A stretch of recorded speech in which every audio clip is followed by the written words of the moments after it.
Now races is one part of time, speed and distance where we use the concept of ratio very extensively.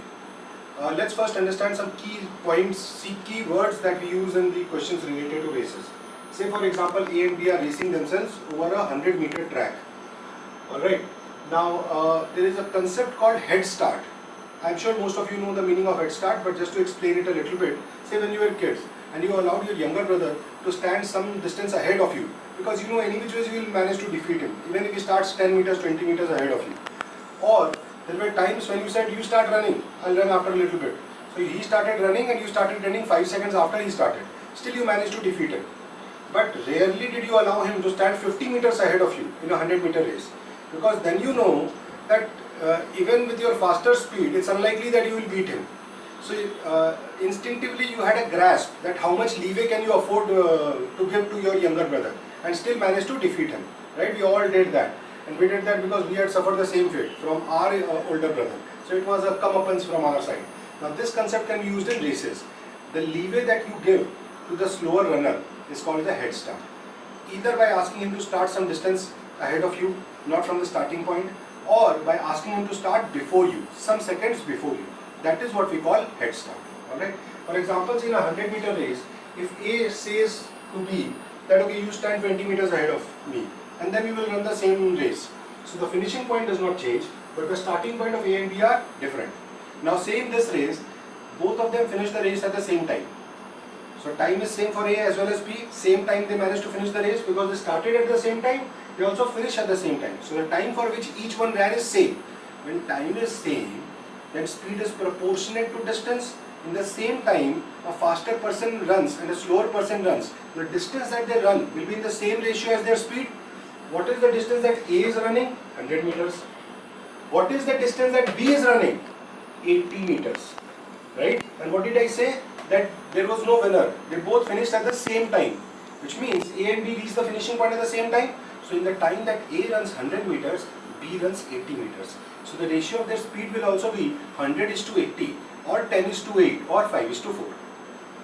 Now say in this question it's given that B started 20 meters ahead of A, but A defeated B by 20 meters, which means 20 meters from the starting point. B was at this point, B covered this distance in the same time as A covered this distance. A was here. So they started at the same time, but when A reached the finishing point, B was 20 meters behind him. This length is 20 meters. Right? So what is the distance that A ran? 100 meters. What is the distance that B ran? 100 minus 20 minus 20, 60 meters. But in the same time, they started at the same time. And what is the finishing time that we are taking into account? When A finished, when B was 20 meters behind the finishing line. So in the same time, A ran 100 meters, B ran 60 meters. Ratio of their speed, 100:60 or 10:6 or 5:3. Alright.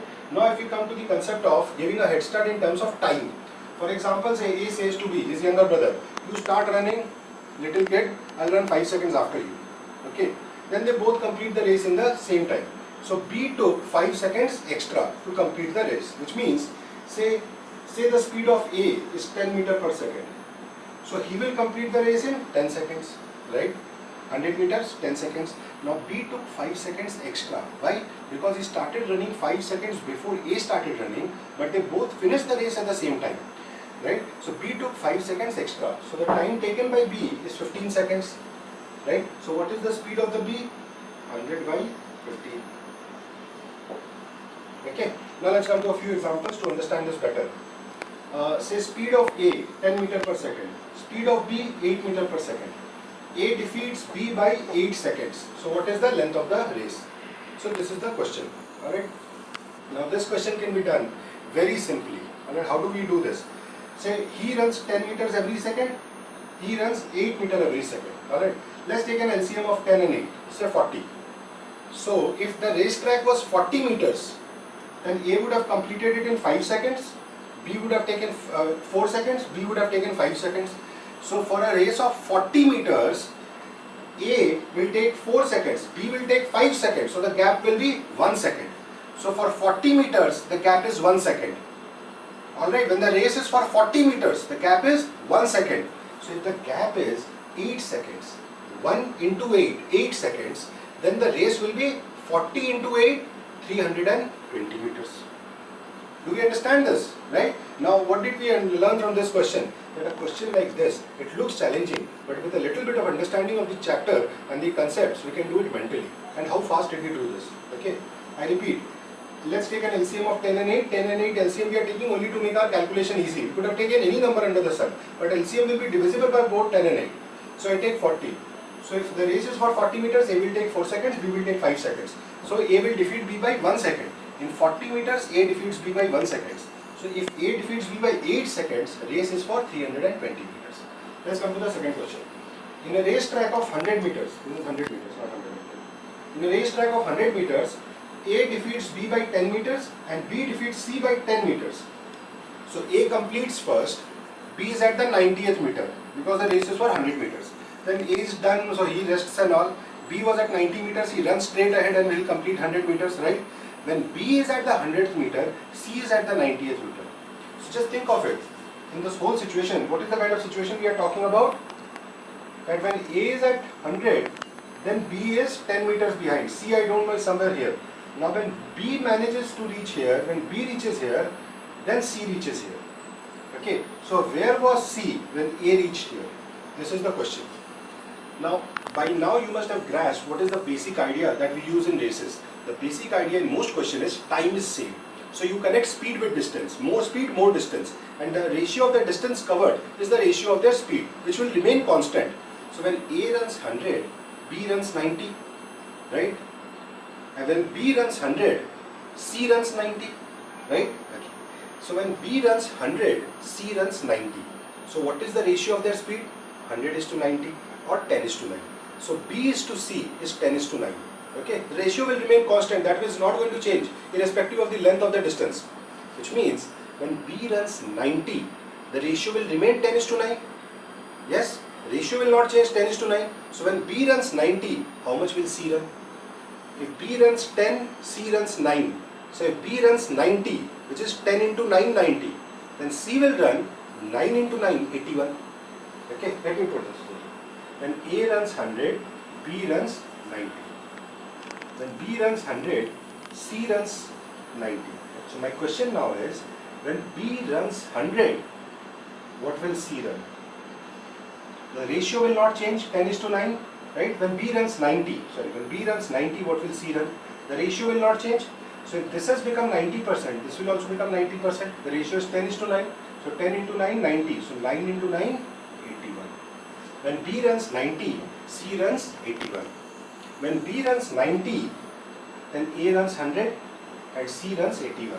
So A will defeat C by 19 meters in the race. Okay. Now let's come to the third and the final example. In a race of 200 meters, so the length of the racetrack is given 200 meters. A defeats B by 20 meters or 4 seconds. Now what does it mean, defeating by a certain distance? It means that when A reached the finishing point, B was 20 meters behind. Point number 1. Point number 2, 4 seconds. A defeats B by 4 seconds. What is the meaning of that? It means after A reached the finishing point, B took another 4 seconds to reach the finishing point. Okay, so now think of it. A is here. B is obviously 20 meters behind A. 20. Right? That is what we say when we say A defeats B by 20 meters. But we also know that A defeated B by 4 seconds, which means B will take another 4 seconds to cover the distance till he reaches the finishing point, which means B will take 4 seconds to cover 20 meters. So what is the speed of the B? 5 meter per second. Speed of B is 5 meter per second. Right? We understand this. Also understand one more thing. When A completed 200 meters, B was 20 meters behind. So when A completed 200 meters, B ran 180 meters. Right? So what is the ratio of the speed? 200 by 180. 10 is to 9. So A by B is equal to 10 by 9. And I know speed of B is how much? 20 meters in 4 seconds. So 5 meter per second. So what will be the speed of A? Look at this equation. The ratio of the speed is 10 is to 9. B is 5 meter per second. So what will be A? A will be 5 into 10 by 9. A is equal to 5 into 10 by 9, 50 by 9 or 5.55 meter per second. Alright? Okay. So this will help you understand ratios properly. I'm sure that if you answer questions from your practice material and all, with the detailed explanation which is given, I'm sure you'll be able to understand this properly. Thank you.